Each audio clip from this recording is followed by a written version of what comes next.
നമസ്കാരം. LDF convener EP ജയരാജൻ്റെ കഴുത്തിൽ വെടിയുണ്ട ഇപ്പോഴുമുണ്ടോ? വെടിയുണ്ട അലിഞ്ഞുപോയി എന്ന് അദ്ദേഹം പറഞ്ഞതായിട്ടാണ് KPCC അധ്യക്ഷൻ കെ സുധാകരൻ പരിഹാസത്തോടെ പറയുന്നത്. എന്നാൽ നിരവധി ചികിത്സകളും ഈ വിഷയത്തിൽ നിരവധി നിരീക്ഷണ പരീക്ഷണങ്ങളും താൻ തൻ്റെ ജീവൻ വെച്ച് നടത്തി എന്ന് EP പറയുന്നു. നിങ്ങൾ ജീവിച്ചിരിക്കുന്നത് അത്ഭുതമാണെന്നാണ് ലണ്ടനിലെ ഡോക്ടർമാർ പറഞ്ഞത് എന്ന് EP പറയുന്നു. കഴുത്തിൽ വെടിയുണ്ട ഉള്ളതിനാൽ പ്രത്യേക ശ്വസന ഉപകരണത്തിൻ്റെ സഹായത്തോടെ ഓക്സിജൻ മാസ്ക് ധരിച്ചാണ് 20 വർഷത്തോളമായി ഉറങ്ങുന്നത് എന്നും LDF കൺവീനർ ചൂണ്ടിക്കാട്ടി. EP ജയരാജൻ്റെ രാഷ്ട്രീയ ജീവിതം പൊതുസമൂഹത്തിന് അറിയാമെങ്കിലും രാഷ്ട്രീയ ജീവിതത്തിൻ്റെ ഭാഗമായി ഉണ്ടായ അക്രമത്തിലൂടെയുള്ള ആരോഗ്യ പ്രശ്നങ്ങൾ അധികമാർക്കും അറിയില്ല എന്നാണ് അദ്ദേഹം പറയുന്നത്. അക്രമികൾ വെടിവെച്ച ഓപ്പറേഷനിലൂടെ നീക്കം ചെയ്യാനാകാത്ത വെടിയുണ്ടയുമായിട്ടാണ് വർഷങ്ങളായി EP ജയരാജൻ്റെ ജീവിതം എന്ന് അദ്ദേഹം പറയുന്നു. വെടിയേറ്റതിലൂടെ ഉണ്ടായ ആരോഗ്യ പ്രശ്നങ്ങൾ ഒട്ടേറെയുണ്ട്. 95-ൽ CPM ദേശീയ സമ്മേളനം കഴിഞ്ഞ ട്രെയിനിൽ കേരളത്തിലേക്ക് മടങ്ങുമ്പോഴാണ് ആന്ധ്രയിൽ വെച്ച് ജയരാജന് കഴുത്തിന് വെടിയേറ്റത്. സംഭവത്തിൽ അദ്ദേഹത്തിന് ഗുരുതരമായി പരിക്കേൽക്കുകയും ചെയ്തു. വെടിയേറ്റ കുറച്ച് നാളുകൾ കഴിഞ്ഞപ്പോൾ ഉറക്കം നഷ്ടമായി തുടങ്ങി എന്ന് ജയരാജൻ പറയുന്നു. ഉറങ്ങി അല്പനേരം കഴിയുമ്പോൾ ഞെട്ടി ഉണരും. ഉറങ്ങാൻ കഴിയാത്ത സ്ഥിതിയായപ്പോൾ തിരുവനന്തപുരത്തെ സ്വകാര്യ ആശുപത്രിയിൽ പ്രവേശിപ്പിച്ചു. അന്ന് അവിടെ മുംബൈയിൽ നിന്നുള്ള ഡോക്ടർമാർ ഉണ്ടായിരുന്നു. ഉറക്കം കിട്ടാത്ത പ്രശ്നം അവരോട് പറഞ്ഞപ്പോൾ 24 മണിക്കൂർ നിരീക്ഷണത്തിലാക്കി. വെടിയേറ്റപ്പോൾ നിരവധി ഞരമ്പുകൾ തകരാറിലായി. ഹൃദയത്തിൻ്റെ പ്രവർത്തനം സുഗമമാകണമെങ്കിൽ ഈ ഞരമ്പുകൾ വേണം. ഞരമ്പുകൾ നശിച്ചതിനാൽ ആവശ്യത്തിന് ഓക്സിജൻ കിട്ടാതെ ഹൃദയത്തിൻ്റെ പ്രവർത്തനം മെല്ലെയായി. ഉറക്കത്തിൽ ഹൃദയത്തിൻ്റെ പ്രവർത്തനം മന്ദഗതിയിലാകുമ്പോൾ തലച്ചോർ പ്രതികരിക്കും. അങ്ങനെയാണ് ഞെട്ടി ഉണരുന്നത്. അല്ലെങ്കിൽ ഹൃദയം തകരാറിലാകും. ഞരമ്പുകൾ തകരാറിലായതിൻ്റെ പ്രശ്നം പരിഹരിക്കാൻ ഉപകരണത്തിൻ്റെ സഹായത്തോടെ ഓക്സിജൻ സ്വീകരിക്കാൻ ഡോക്ടർമാർ നിർദ്ദേശിച്ചു എന്നും EP ജയരാജൻ പറയുന്നു. ഡോക്ടർ തന്നെ ഒരു ഉപകരണവും പരിചയപ്പെടുത്തി. 20 വർഷത്തോളമായി ഈ യന്ത്രം ഉപയോഗിക്കുന്നു. മെഷീൻ്റെ ഗ്യാരണ്ടി 2 വർഷമാണ്.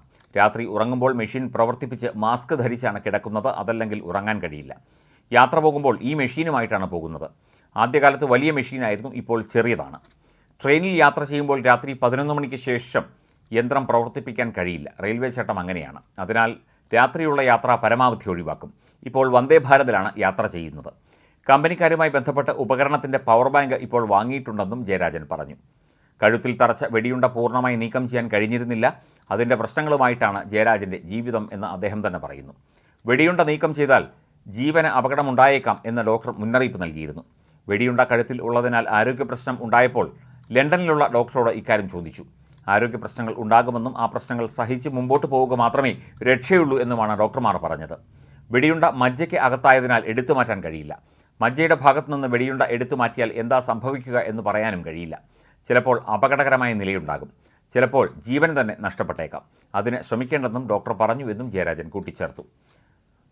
വെടികൊണ്ടതിൻ്റെ ഭാഗമായി കേൾവിക്ക് തകരാറുണ്ടെന്നും അദ്ദേഹം പറയുന്നു. R ബാലകൃഷ്ണപിള്ള മന്ത്രിയായിരുന്ന കാലത്താണ് ജയരാജൻ ചികിത്സയ്ക്കായി ലണ്ടനിൽ പോകുന്നത്. വിദഗ്ധ ചികിത്സ നേടാൻ ബാലകൃഷ്ണപിള്ള EPയെ ഉപദേശിച്ചു. അന്ന് KM മാണിയായിരുന്നു ധനമന്ത്രി. അദ്ദേഹം പ്രത്യേക അനുമതിയും നൽകി.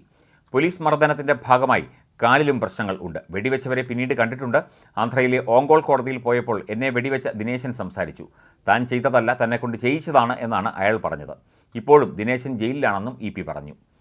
ചണ്ഡീഗഡിലെ പാർട്ടി സമ്മേളനത്തിൽ പങ്കെടുത്ത ശേഷം ഭാര്യയ്ക്കും മറ്റ് നേതാക്കൾക്കുമൊപ്പം നാട്ടിലേക്ക് മടങ്ങുമ്പോഴാണ് അന്ന് കണ്ണൂർ ജില്ലാ സെക്രട്ടറിയും MLAയുമായിരുന്ന EP ജയരാജന് വെടിയേറ്റത്. ട്രെയിൻ ആന്ധ്രയിലെ സിറാല സ്റ്റേഷനിൽ എത്തിയപ്പോൾ മുഖം കഴുകാൻ വാഷ് ബേസിനിൽ അരികിലേക്ക് പോയ ജയരാജനെ 2 അക്രമികളിൽ ഒരാൾ കൈത്തോക്കുകൊണ്ട് വെടിവെച്ചു. ഗൂഢാലോചനയുടെ പേരിൽ KPCC പ്രസിഡന്റ് കെ സുധാകരനെ കേസിൽ പ്രതിയാക്കി. വെടിവെക്കാനെത്തിയ സംഘത്തിലുണ്ടായിരുന്ന വിക്രംചാലിൽ ശശി വർഷങ്ങൾക്ക് ശേഷം കൊല്ലപ്പെട്ടു. മറ്റൊരു പ്രതിയായ പേട്ട ദിനേശൻ CPM പ്രവർത്തകനെ ജയിലിൽ കൊലപ്പെടുത്തിയതിന് റിമാൻഡ് തടവുകാരനായി കഴിയുന്നു. നീണ്ടകാലത്തെ നിയമ പോരാട്ടത്തിന് ശേഷം കഴിഞ്ഞ ദിവസം കെ സുധാകരനെ ഹൈക്കോടതി കുറ്റവിമുക്തനാക്കിയിരുന്നു.